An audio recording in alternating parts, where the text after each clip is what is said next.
What's going on, brothers and sisters? Shabbat Shalom. It's your boy, Brother Harold. Man, it's sitting here, man, on this Saturday. Baby love ain't been too long. Got out of here and had to go to work today. So this me and Diamond hanging out.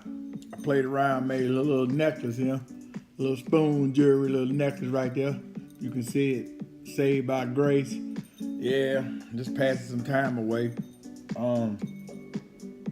Weather got it all droomy like, so decided to get in the word and everything. Started out in Ecclesiastes, been thinking about some things concerning wisdom. Brothers and sisters, and this is what the Lord led me. So we're gonna start out chapter 1, get in the word a little bit.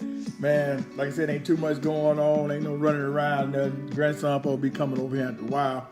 So I'm just gonna share a little word with y'all. Ecclesiastes chapter 1, dealing with the teacher. It says, and the word reads as such. It says, the words of the teacher now, son of David, king of David, son of David, king of in Jerusalem. Meaningless, meaningless, meaningless, said the teacher. Utterly meaningless. Everything is meaningless. So right here, we're talking about the teacher searching out things, and he's coming to the conclusion of everything's meaningless. In verse 3, he says, what do people gain from all their labor at which they toil under the sun? Generations come and generations go, but the earth remains forever. The sun rises and the sun sets, and it hurls back to there which it came. The wind blows to the south and turns to the north. Around and around it goes, and everything returning right back to its same course. So right here, what the teacher's saying is, he understanding the cycle of things. Everything is returning right back, getting back to its same course. It's repeating its actions.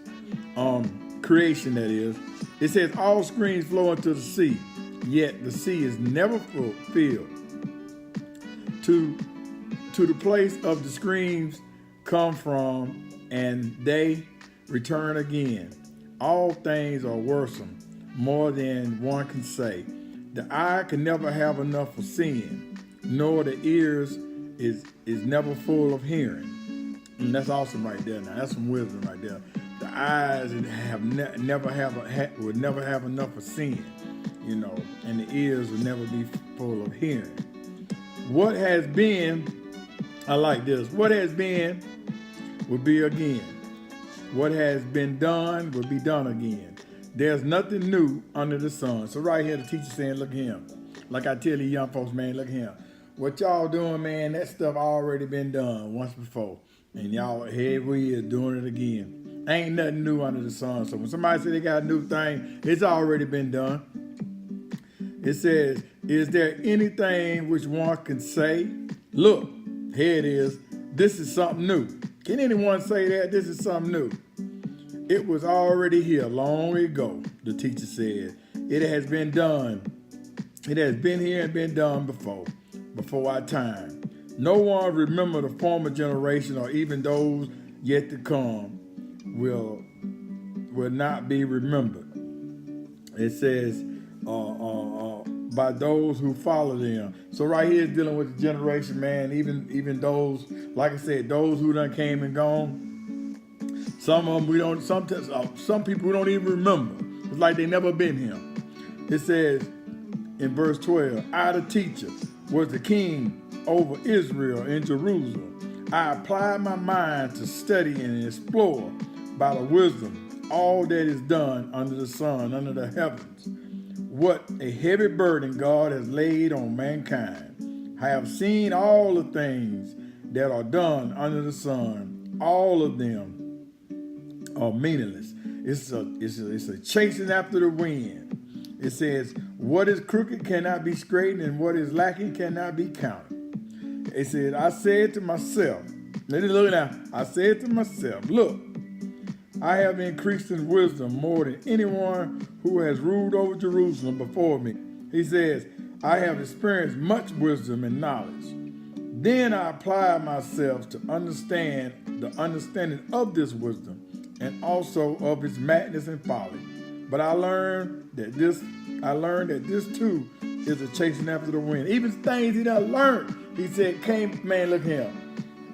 Sometimes, man, you can seek out to try to understand something, man, you get lost in your seeking. And come to find out everything you seeking is meaningless. Don't mean nothing in the end. For it says, for which much wisdom come much sorrow, and the more knowledge, the more grief. I like chapter 2. He says, I said to myself, come now, I will test you with pleasures to find out what is good, but that also proven to be meaningless. Laughter, I said, is madness, and does pleasure, what does it pleasure accomplish? He says, I tried cheering myself with wine and embracing folly. My mind still guided me with wisdom. I wanted to see what was good for people to do under the heavens during these few days of their lives. I undertook a great project. He said, I built houses, planted vineyards, I made gardens and planted all kind of fruit trees. So right here, man, this brother's saying, look here, man. King said, listen here, man, I got all this wisdom, man. I built vineyards, I planted vineyards, I built houses. There's a lot of people like that today. You know, and at the end, you just miserable. All the stuff you done, it don't mean nothing in the end. So, let me move on over, man. This thing right here, man. This thing just gets so deep, man. It's amazing. It is amazing. For wisdom, for the wise, like the fool. Okay. Verse 13 says, I saw that wisdom is better than folly. Just a light is better than darkness. The wise have their eyes in their head, while the fools walk in darkness. But I came to realize that the same fate overtakes them both. Then I said to myself, fate of the fool will overtake me also. What then do I gain by being wise? I said to myself. This too is meaningless, for the wise, like the fool, will not be long remembered. The days have already come when both of them will be forgotten. The wise man and the fool, man, both of them will be forgotten. Like the fool and the wise, they both must die. Man, this is awesome, man. I'm glad God led me to Ecclesiastes. I'm going to stop right there. I'm 8 minutes in. But I'm glad God led me to this because Brother Harold has been looking at some things and pondering, and God knows my heart. I've been looking at the way, this is just the way things are going on in the world, and people are just chasing their tail like a dog chasing their tail. I hear all the time people going after this, going after that, trying to get rich, all that. I mean, it's just so much going on, man, and people that's working themselves to the bones, and then come to find out after all you done gained, you still miserable. I mean, come on, man. It's just so much going on. So God have led me to Ecclesiastes, and Brother Harold, man, I'm going to take my time, man. When God put it in my heart to share some word with y'all, I'm going to put it out there, man, because this is where I'm at. This is a place where I'm at right now, you know.